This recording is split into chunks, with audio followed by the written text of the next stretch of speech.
आकाशवाणी लखनऊ से प्रादेशिक समाचार।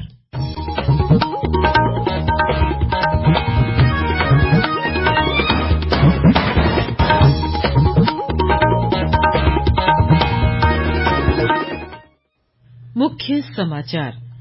ग्रेटर नोएडा स्थित गौतम बुद्ध विश्वविद्यालय के दीक्षांत समारोह में उपराष्ट्रपति जगदीप धनखड़ हुए शामिल।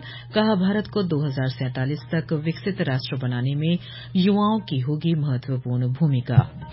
पूर्व प्रधानमंत्री अटल बिहारी वाजपेयी की जयंती की पूर्व संध्या पर लखनऊ में अटल गीत गंगा कार्यक्रम में मुख्यमंत्री योगी आदित्यनाथ ने की शिरकत। कहा, अटल जी के जन्म जयंती के शताब्दी वर्ष में भव्य समारोह होगा आयोजित। कृषि मंत्री सूर्य प्रताप शाही ने कहा, केंद्र और प्रदेश सरकार किसानों के हितों के लिए कर रही है काम। और बिजली विभाग के एक मुश्त समाधान योजना में 7 दिन शेष, अब तक 37 लाख से अधिक उपभोक्ताओं ने उठाया योजना का लाभ। नमस्कार, प्रदेश के समाचारों के साथ मैं मनीषा पाठक। अब समाचार विस्तार से। ग्रेटर नोएडा स्थित गौतम बुद्ध विश्वविद्यालय के दीक्षांत समारोह में आज उपराष्ट्रपति जगदीप धनखड़ मुख्य अतिथि के रूप में शामिल हुए। कार्यक्रम की अध्यक्षता मुख्यमंत्री योगी आदित्यनाथ ने की। वे विश्वविद्यालय के कुलाधिपति भी हैं। इस अवसर पर उपराष्ट्रपति ने विद्यार्थियों का आह्वान करते हुए कहा कि भारत को 2047 तक विकसित राष्ट्र बनाने में युवाओं की महत्वपूर्ण भूमिका है और देश एक दिन विश्व गुरु बनेगा। उपराष्ट्रपति ने कहा कि भारत की अर्थव्यवस्था आज से 10 साल पहले चिंता का विषय थी, लेकिन अब भारत विश्व की 5वीं सबसे बड़ी अर्थव्यवस्था बन गया है। उन्होंने कहा कि उत्तर प्रदेश में आज निवेशक निवेश करने के लिए उत्सुक हैं और हर क्षेत्र में प्रदेश विकास की राह पर आगे बढ़ रहा है। हमने तो सपना भी नहीं देखा था कि क्या भारत ये स्वरूप लेगा। आपने भी नहीं देखा था उत्तर प्रदेश में कि यहाँ पर इस प्रकार का लॉ एंड ऑर्डर का वातावरण होगा। लोग इन्वेस्टमेंट यहाँ करना चाहेंगे।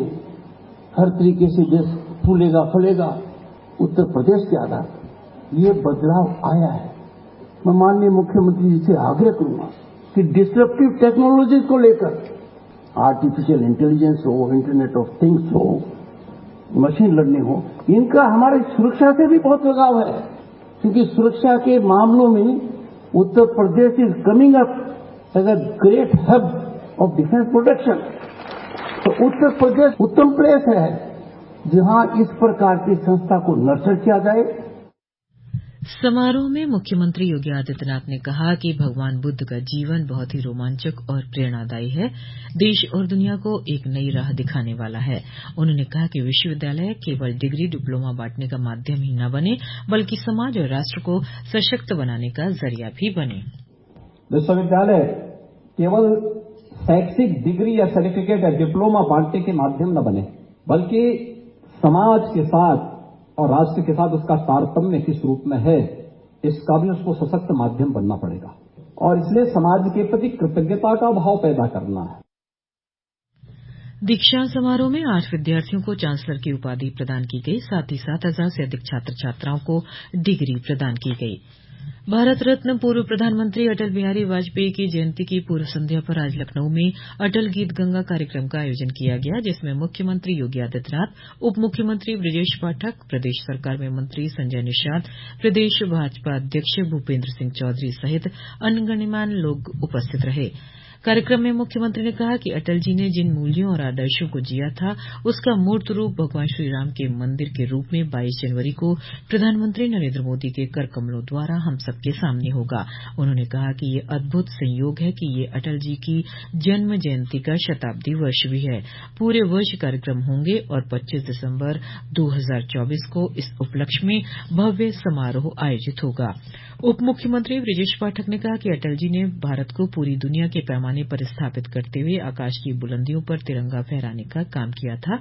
उन्होंने परमाणु परीक्षण कर दुनिया में भारत को ताकत के साथ स्थापित किया। उनकी नीतियों से हमें सीखना होगा और उनके बताए हुए रास्तों पर आगे बढ़ना होगा। केंद्रीय वाणिज्य एवं उद्योग राज्य मंत्री अनुप्रिया पटेल ने आज मिर्जापुर के राजकीय इंटर कॉलेज महुआरिया में आयोजित जन संवाद मेला का शुभारंभ किया। इस अवसर पर उन्होंने कहा कि प्रधानमंत्री की मंशा के अनुरूप देश के दूर दराज इलाकों के उद्यमियों के उत्पादों को जेम पोर्टल से जोड़कर बड़ा बाजार उपलब्ध कराया जा रहा है। उन्होंने कहा कि भारत को 2047 तक विकसित राष्ट्र और विश्व की तीसरी अर्थव्यवस्था बनाने में सभी भारतवासियों का महत्वपूर्ण योगदान होगा। इस दौरान केंद्रीय राज्य मंत्री ने विभिन्न जनपदों से आए उद्यमियों और महिला स्वयं सहायता समूह के द्वारा लगाए गए स्टॉल का निरीक्षण भी किया।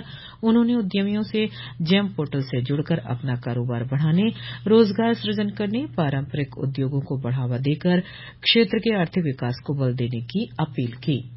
ये समाचार आप आकाशवाणी लखनऊ से सुन रही हैं। ताजा समाचार जानने के लिए आप हमारी वेबसाइट news.air.nic.in पर लॉग इन कर सकते हैं। समय है एक अंतराल का, शेष समाचार इस अंतराल के बाद। समाचारों में आपका फिर स्वागत है। कृषि मंत्री सूर्य प्रताप शाही ने आज हापुड़ जनपद के ग्राम असौड़ा में आयोजित चाय चौपाल में लोगों को संबोधित किया। उन्होंने कहा कि केंद्र और प्रदेश सरकार किसानों के हितों के लिए काम कर रही है। उन्होंने कहा कि प्रदेश में फर्टिलाइजर पर्याप्त मात्रा में उपलब्ध है। कृषि मंत्री ने कहा कि पूर्व प्रधानमंत्री अटल बिहारी वाजपेयी ने किसानों के हित में कई कदम उठाए थे। उनके प्रयासों से गांव को पक्की सड़कों से जोड़ने का काम किया गया है। साथ ही किसानों को कम ब्याज पर किसान क्रेडिट कार्ड के माध्यम से ऋण उपलब्ध कराया, जिससे कृषि क्षेत्र में बड़ी क्रांति आई। बिजली उपभोक्ताओं को अपने बकाये की राशि चुकाने के लिए प्रदेश सरकार द्वारा शुरू की गई एक मुश्त समाधान योजना का लाभ उठाने के लिए 7 दिन शेष बचे हैं।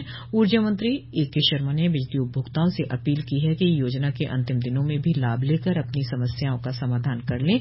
31 दिसंबर के पश्चात ऐसे उपभोक्ताओं पर नियमानुसार कार्रवाई की जाएगी जिनका बिल बकाया होगा या विद्युत चोरी और आरसी के मामले लंबित होंगे। एक मुश्त समाधान योजना के तहत 8 नवंबर से 23 दिसंबर तक 37.60 लाख से अधिक लोगों को लाभ मिला है। इससे विभाग को 3,900 करोड़ रुपए से ज्यादा का राजस्व भी प्राप्त हुआ। सभी उपभोक्ताओं को अब तक 1,550 करोड़ रुपए का फायदा हुआ। प्रदेश भर में विकसित भारत संकल्प यात्रा के अंतर्गत विभिन्न कार्यक्रमों का आयोजन कर लोगों को केंद्र सरकार की योजनाओं की जानकारी देने के साथ ही उसका लाभ प्रदान किया जा रहा है। इसी क्रम में आज संकल्प यात्रा बरेली जिले के रिठौरा तहसील पहुंची, जिसमें उप मुख्यमंत्री केशव प्रसाद मौर्य ने विभिन्न योजनाओं के लाभार्थियों को प्रमाण पत्र एवं पीएम आवास की चाबी वितरित की। इस अवसर पर उप मुख्यमंत्री श्री मौर्य ने कहा कि केंद्र सरकार की योजनाओं का लाभ समाज के आखिरी पायदान पर बैठे व्यक्ति तक पहुंचाने के उद्देश्य से ये यात्रा गांव जा रही है। कार्यक्रम में पूर्व केंद्रीय मंत्री संतोष गंगवार सहित बड़ी संख्या में पार्टी कार्यकर्ता उपस्थित रहे। वहीं गाजीपुर में आयुष राज्य मंत्री दयाशंकर मिश्र दयालु ने विकसित भारत संकल्प यात्रा के तहत लाभार्थियों को प्रमाण पत्र प्रदान किया। इस अवसर पर उन्होंने कहा कि ये यात्रा प्रधानमंत्री नरेंद्र मोदी के विकसित भारत के संकल्प को पूरा करने के लिए शुरू की गई है। कानपुर के किदवई नगर में आयोजित विकसित भारत संकल्प यात्रा में सांसद सत्यदेव पचौरी ने कहा कि विभिन्न स्थलों पर शिविर आयोजित कर पात्र लोगों तक जन कल्याणकारी योजनाओं का लाभ पहुंचाया जा रहा है। मऊ नगर पालिका परिषद क्षेत्र में भी संकल्प यात्रा के दौरान लोगों ने जानकारी प्राप्त कर विभिन्न योजनाओं का लाभ उठाया। काशी तमिल संगमम के दूसरे संस्करण के 8वें दिन आज तीसरे एकेडमिक सत्र का आयोजन किया गया। वाराणसी के नमो घाट पर तमिलनाडु से आए आध्यात्मिक दल ने इस सत्र के दौरान वक्ताओं से कई सवाल जवाब भी किए। तमिल आध्यात्मिक के सरस्वती डेलीगेट्स के एकेडमिक सत्र के मुख्य अतिथि और प्रमुख वक्ता के रूप में काशी के विद्वान डॉक्टर वेंकटरामन घनपाटी, काशी विश्वनाथ मंदिर के अर्चक पंडित श्रीकांत शर्मा और डॉक्टर हृदय रंजन शर्मा शामिल हुए। उन्होंने मंदिर और संस्कृतियों से जुड़ी तमाम जानकारियां प्रदान की। अंत में मुख्य समाचार एक बार फिर। ग्रेटर नोएडा स्थित गौतम बुद्ध विश्वविद्यालय के दीक्षांत समारोह में उपराष्ट्रपति जगदीप धनखड़ हुए शामिल। कहा, भारत को 2047 तक विकसित राष्ट्र बनाने में युवाओं की होगी महत्वपूर्ण भूमिका। पूर्व प्रधानमंत्री अटल बिहारी वाजपेयी की जयंती की पूर्व संध्या पर लखनऊ में अटल गीत गंगा कार्यक्रम में मुख्यमंत्री योगी आदित्यनाथ ने की शिरकत। कहा, अटल जी के जन्म जयंती के शताब्दी वर्ष में भव्य समारोह होगा आयोजित। कृषि मंत्री सूर्य प्रताप शाही ने कहा, केंद्र और प्रदेश सरकार किसानों के हितों के लिए कर रही है काम। और बिजली विभाग के एक मुश्त समाधान योजना में 7 दिन शेष, अब तक 37 लाख से अधिक उपभोक्ताओं ने उठाया योजना का लाभ। इसी के साथ प्रादेशिक समाचारों का ये बुलेटिन यहीं समाप्त हुआ। नमस्कार।